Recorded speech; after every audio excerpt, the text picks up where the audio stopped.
Hey everyone, hope everybody's having a great weekend. Gilbert Blaze here, doing our wrestling relog. Yes, I need to talk about wrestling because this weekend has actually been a great weekend for pro wrestling. In terms of the mainstream, let's talk about Smackdown first.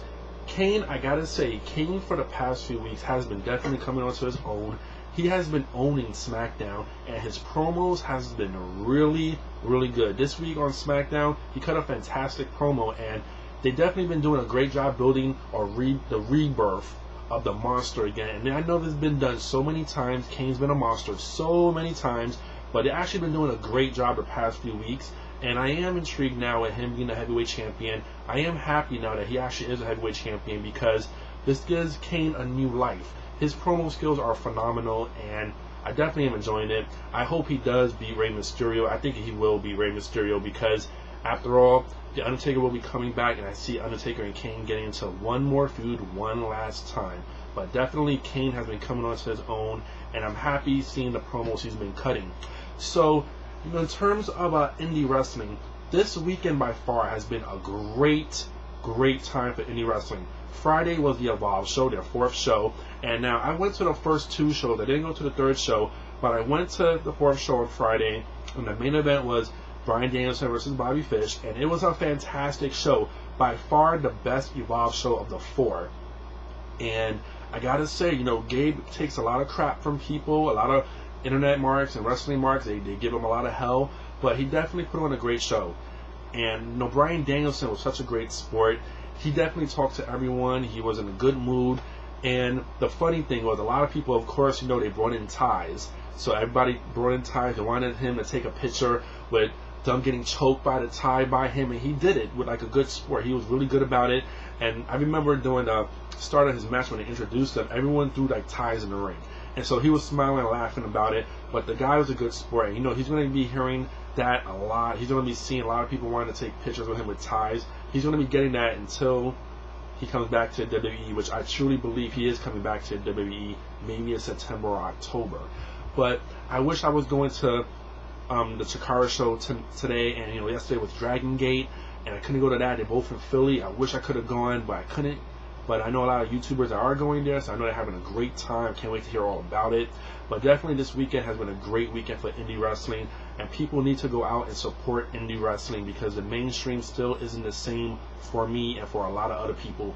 But WWE, they got their ups and downs. I'm still slowly trying to get myself back into WWE.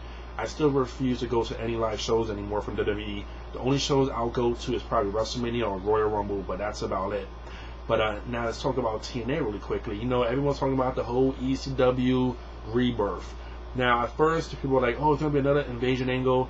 But, this week on Impact, they kind of addressed that it's not going to be an invasion angle, and they're actually going to try to do another ECW one-night stand. And, at first I was thinking about, it's been done so many times now, and a lot of the wrestlers from ECW, they're not the same anymore. I mean, they've gotten older, they've lost a step. How many times are you going to bring back Raven? How many times are you going to bring back Rhino? How many times are you going to see, Sabu? And I like Sabu a lot, I really do. And I am intrigued to see if he does come back to TNA, but, they're all not the same anymore. And, Tommy Dreamer, he cut a heartfelt promo like he usually does. He's so known for his heartfelt promos, and I was trying really hard to get into it, but I wasn't like completely into it because it's just been done so many times. ECW's been done so many times. People just don't want to let it rest. I mean, it's never going to be the same anymore. They can try to bring it back as many times as possible, but will the fans really react well to it? You're going to always hear the ECW chants. You're going to always hear people, talk about the good old days, but it's just not the same. So whether or not they actually do got total control of making another one-night stand remains to be seen, and whether or not they get Paul Heyman remains to be seen. I truly don't think Paul Heyman is going to come back because from what I heard, he wants a lot of demands. He wants creative control. He wants all this.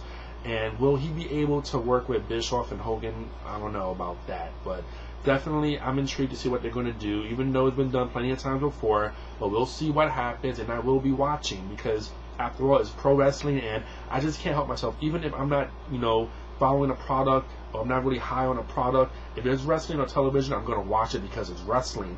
And speaking of more wrestling, you have the debut of Lucha Libre on MTV2 called Masked Warriors. It debuted last week. I caught the first episode. I didn't catch the second one, so I'm gonna try to find it and watch it. But the first episode was pretty okay. I'm glad they gave it an hour show and it wasn't like a half an hour like WST. I forgot the name of that other show that happened a few years ago, which was a complete horror fest. But it was an hour show, and I like that it had the 6-sided ring, and I am intrigued by this because I don't follow like AAA or CMLL a lot. I used to back in the 90s, but Mexican wrestling is not for everyone. But I am intrigued by this. Hopefully, anytime there's like new wrestling on television, I want to support it. It should get support by wrestling fans, but we'll see what happens with this. It comes on Friday nights, which is kind of a hard time for it to come on because Friday nights people do things, and it's going to be hard for people to watch unless people have DVR and they record it. But I'm going to give it a chance. I'm going to give it a chance and see what happens and see how well it goes. But yeah, definitely I'm happy with the indies right now. They're coming out with a lot of great shows. September alone, there's going to be so many wrestling shows in New York. Chikara, ROH, TNA, WWE. There's a lot of wrestling shows in September and Evolve. And I definitely, I got my TNA tickets for the September 26th show. 2 tickets I bought from Ticketmaster. It came out to over $100, which is completely ridiculous. Come on, these ticket prices are horrible for our house show. So I'm guessing this can't be a house show. It has to be a live Impact taping. I'm hoping it is. But we'll see what happens with that. I got my 9/11 tickets for ROH already. And Chikara, I want to get those tickets. They're going to be in Brooklyn, so I'm definitely want to see Chikara live. So yeah, it's going to be a great time in September for wrestling. But for now, TNA, WWE, they're still trying to do their thing, and whether or not it's good remains to be seen. But I am intrigued by Kane being a heavyweight champion, and we'll see what happens with that. And on the Raw brand, NXT angle, the Nexus angle, I do like it, and I do love the new shirt, by the way. I can't wait to get it. And I will be intrigued to see what they're going to do with John Cena, because he kind of looked like he was trying to, looking a little heelish in a sense. At first, he was like, he looked like he was enjoying them and everything, but I still think a swerve is going to happen. I still think that it's going to be a big superstar that's behind the Nexus. And just imagine if John Cena was behind that, which I highly doubt. But just imagine if that was the case. It would be pretty, funny. But yeah, that's my wrestling vlog for now. I hope I didn't go over 10 minutes. But I just wanted to give a quick shout out, talk about wrestling, since, I don't really talk about wrestling as much. But I want to start talking about wrestling some more again. So that's my wrestling vlog. Hope everyone's having a great weekend. Talk to you all later. Peace.